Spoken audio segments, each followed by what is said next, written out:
Facebook ကြည့်ရင်လည်းပေါ့နော်စိတ်မကောင်းစရာဗီဒီယိုတစ်ပုဒ်တွေ့လို့ကျွန်တော်တို့မှပြန်တင်ပေးတာပေါ့နော်တခြားသူတွေလည်းဒီလိုအတွေ့အကြုံသတိထားလို့ရအောင်ပေါ့နော်ဒါဒီတယောက်ကတော့ဒါဓာတ်လေကပိတ်မိနေတာပေါ့ဗျာအထဲထဲမှာလေတွေ့လားတနာဖို့ကောင်းတယ်ဗျာတကယ်ကိုကြောက်စရာလည်းကောင်းတယ်ပေါ့နော်ဒါမျိုးတွေကိုသတိထားကြပါလို့ကျွန်တော်တို့ဓာတ်လေကစီးတဲ့သူတွေအကုန်လုံးကိုသတိပေးပြောချင်တာပေါ့နော်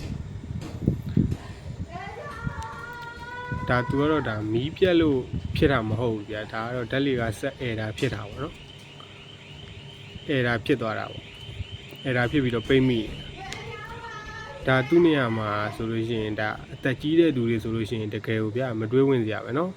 အသက်အန္တရာယ်တော်တော်ရှိနေဒါသူကတော့လူလက်ပိုင်းဆိုတော့နည်းနည်းတော်သေးတယ်ကြည့်အောင်ကြောက်စရာကြီးနော်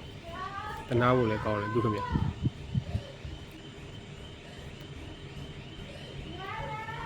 ပြီးတော့လေတယောက်တည်းဆိုတော့ပိုဆိုးတာပေါ့ဗျာသူတော်တော်ကြောက်နေမှာပဲသိလား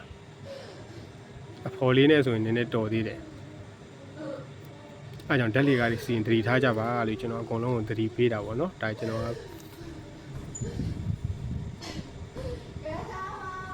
ဒီလိုဖြစ်ရင်မလွယ်ဘူးဒါအသက်ကြီးတဲ့လူဆိုရင်တော်တော်မတွေးဝင်စရာပဲဗျာကြောက်စရာကြီး